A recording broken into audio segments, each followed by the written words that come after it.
जागा है गुरु तोरा अंजो सगरे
जाओ बाबा जाओ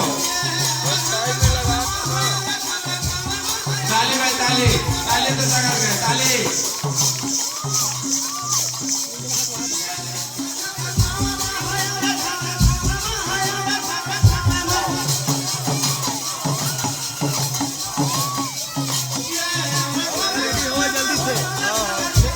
तुम्हारे लेट मत करा आवाज से पूरा बनाऊ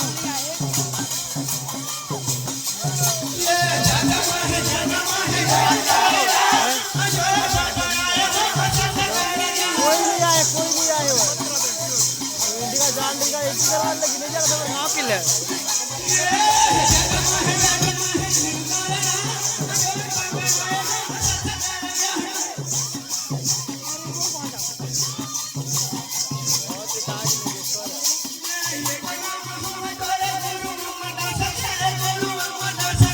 क्योंकि जब पुंजी पार्टी आपका हार्दिक अभिनंदन करते हैं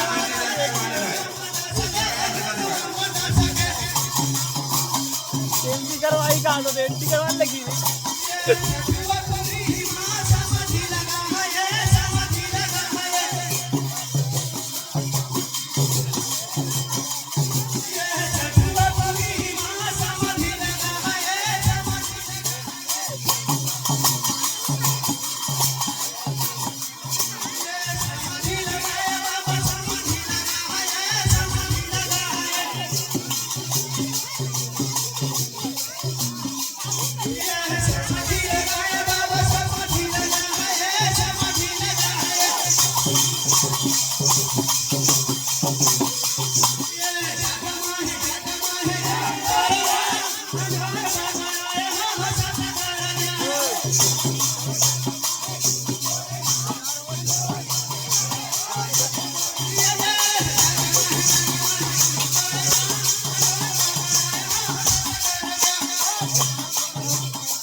अभी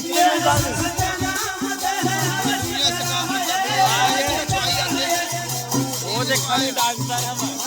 ओ नहीं आई लो से बस क्लास हो गए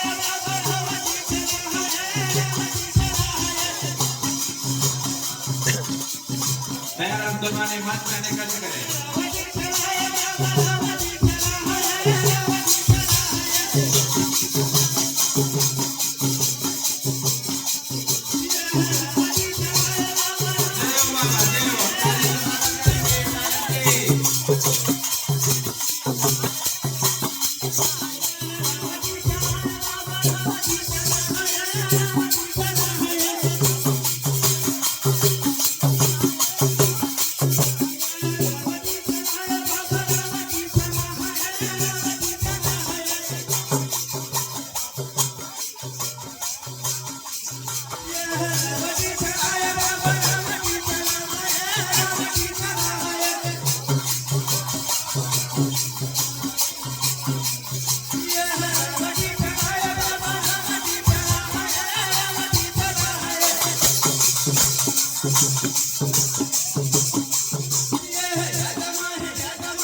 बोले गुरु